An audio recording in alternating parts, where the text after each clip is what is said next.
ایک شخص جس کی شکل بھی رسول اللہ صلی اللہ علیہ وآلہ وسلم کی سنت کی مطابقت میں نہیں ہے، بیوٹی پارلر سے تیار ہو کے اپنی بھابھی کا دوپٹہ باندھ کے آ گیا ہے اور وہ اسٹیج کے اوپر شریعت سے بغاوت سکھا رہا ہے، کبھی جنت کا مذاق اڑا رہا ہے، کبھی دوزخ کا مذاق اڑا رہا ہے، اور آپ اس کے اوپر یوں بے دردی کے ساتھ نوٹ پھینک رہے ہیں اور 2-2 3-3 لاکھ روپے ایک رات کے وہ اکٹھے کر کے تمہارے وسائل نچوڑ کے لے جا رہا ہے اور تمہیں دے کیا رہا ہے؟ بدعملی کا سبق۔ ہرے تو کیڑی جنت دا کرنا ہے تذکرہ، یہ ہمارے اسٹیج پہ پڑھا جاتا ہے اور لوگ اس پہ جو ہے وہ نوٹ پھینک رہے ہوتے ہیں۔ میں نے کہا صاحب اسی جنت کا تذکرہ جس جنت کے لیے حضور ہاتھ پھیلا کے دعائیں مانگتے تھے، اسی جنت کا تذکرہ جس کے لیے میرے حضور نے فرمایا رب سے مانگو تو جنت الفردوس مانگو۔ قرآن کے ورق ورق پہ جنت کی تحریر دلائی گئی، جنت کے نقشے بیان کیے گئے، جہنم سے ڈرایا گیا، لیکن یہ یہاں کھڑا ہو کر کے کتنی جرأت اور کتنی بہادری کے ساتھ کہہ دیتا ہے کہ ہرے تو کیڑی جنت دا کرنا ہے تذکرہ، اور یہاں جنت کا مذاق اڑایا جا رہا ہے، کبھی جہنم کا مذاق اڑایا جا رہا ہے۔ مجھے دیکھ کے جہنم کو آئے پسینہ۔ ہمارے استاد تھے، فرمایا کرتے تھے آج تیرے منہ میں طوطی بولتا ہے جو کہنا ہے کہہ لے، یہ تو قیامت کے دن پتہ چلے گا پسینہ کس کو آتا ہے۔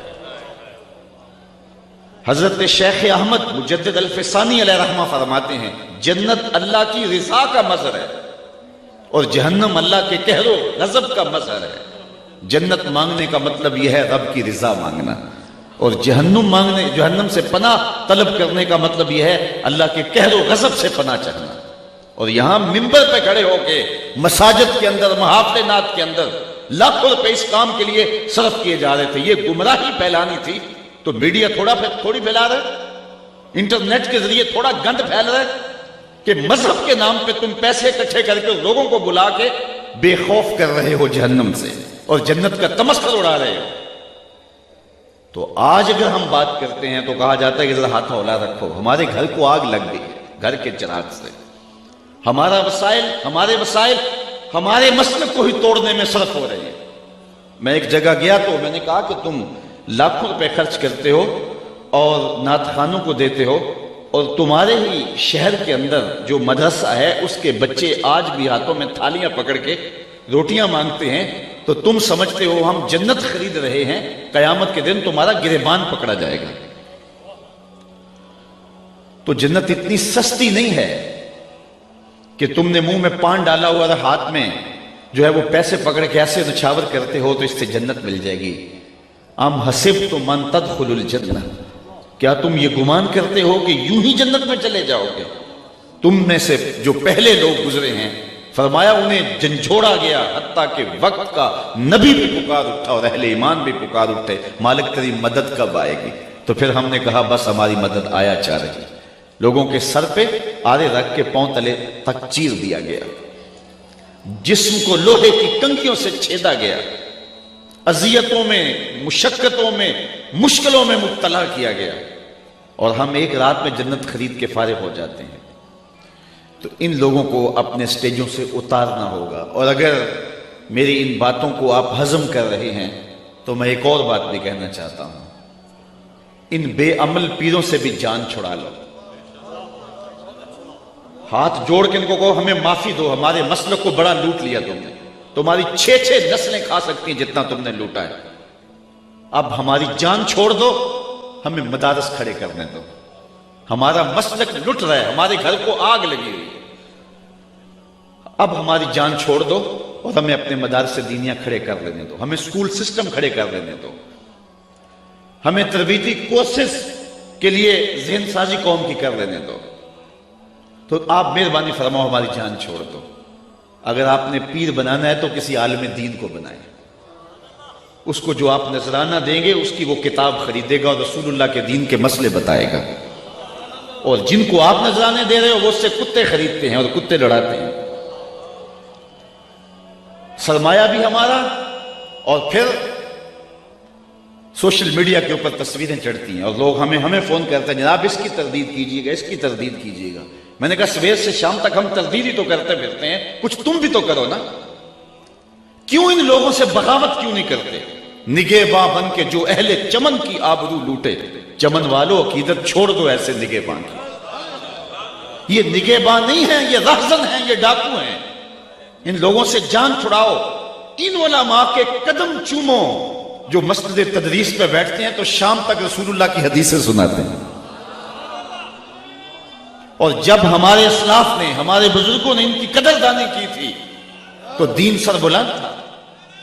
وہ منظر ہم نہیں بھول سکتے کہ حضرت میر عبد الحکیم سیالکوٹی علیہ رحمہ جب مطالعہ کرنے بیٹھتے ہیں تو بادشاہ وقت کی جانب سے ایک وہاں خادم مقرر ہے جو کچے برتن کے اندر بادام روغن ڈال کر کے آپ کے قدموں میں رکھتا ہے، اور تاکہ آپ کے قدم اس بادام روغن کے اندر بھیگے رہیں اور آپ کے دماغ کو تراوت پہنچتی رہے، اور چند دن کے بعد اس بادام روغن کو بدل دیا جاتا ہے۔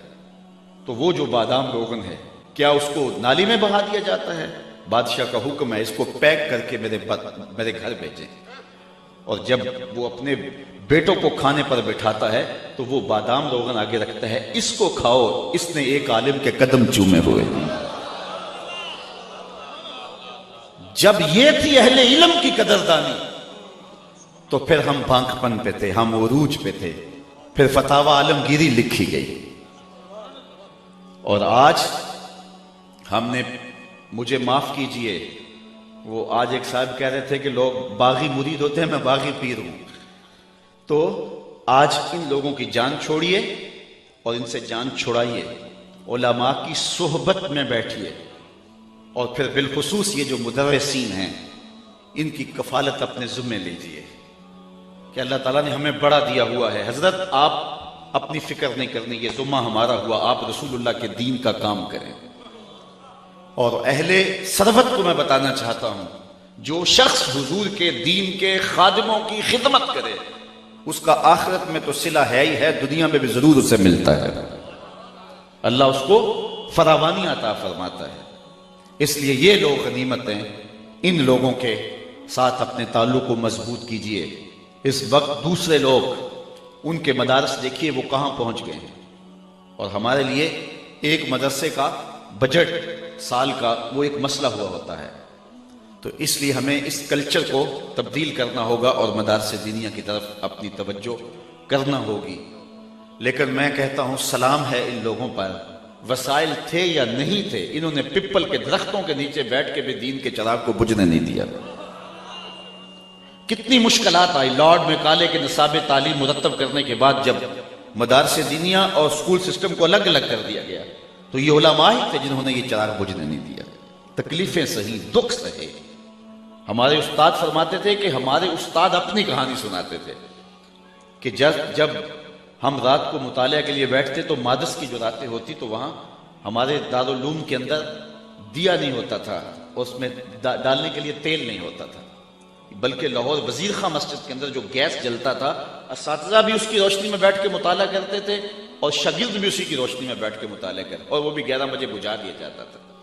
اور وہ اپنے مدرسے کی بات کرتے، وہاں وہ دیا بھی اور گیس بھی نہیں ہوتا تھا، یہ تو لاہور کا مدرسہ تھا، لیکن ہمارا جو ہے وہ کسی دیہات کا مدرسہ تھا اور فرماتے وہاں یہ بھی نہیں ہوتا تھا۔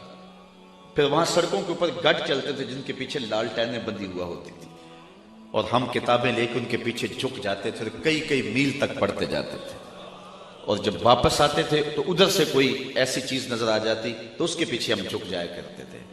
ان لوگوں نے کن مشقتوں میں دین کے چراغ کو روشن رکھا اور یہ دیے بجھنے نہیں دیے۔ ان لوگوں قبروں پہ مزارات نہیں بنے، انہوں نے مدارس دینیہ کھڑے کیے، انہوں نے اپنی نسلیں نہیں پالی، انہوں نے شاگرد پالے۔ اور ہمارے اسٹیجوں کے اوپر کون لوگ ہیں اور وہ دین کی کیا شکل اور صورت پیش کر رہے ہیں یہ کسی سے مخفی نہیں ہے۔ آج اگر ہم اس عنوان سے بات کرتے ہیں تو لوگ کہتے ہیں کہ تم سخت گیر ہو گئے ہو، ذرا ہاتھ ہولا رکھو، تو میں کہتا ہوں جس کے گھر کو آگ لگی ہوگی وہ چیخے گا نہیں۔ آج ہمارے وسائل کن لوگوں کے پاس جا رہے ہیں؟ ان مسخرے لوگوں کو اپنے اسٹیجوں سے اتارنا پڑے گا۔ ہم مسلک کے اندر تطہیر کے عمل کو شروع کریں اور ان لوگوں کی قدردانی کا کلچر متعارف کروائیں۔ میں پرسوں ترسوں کہیں تھا تو میں نے وہاں مدرسے میں لوگوں سے پوچھا کہ آپ کے مدرسے کے اندر جو سینئر استاد ہے اس کی تنخواہ کتنی ہوگی؟ 15,000 روپیہ۔ جو صبح اٹھتا ہے اور اسباق کی تیاری کرتا ہے اور صبح سے لے کے شام تک پڑھاتا ہے، رات کو مطالعہ کرتا ہے، تو اس کو آپ مہینے کے بعد 15,000 روپیہ دیتے ہیں۔ مجھے کوئی شخص گھر کا کچن چلا کے دکھائے ایک مہینے 15,000 روپے میں۔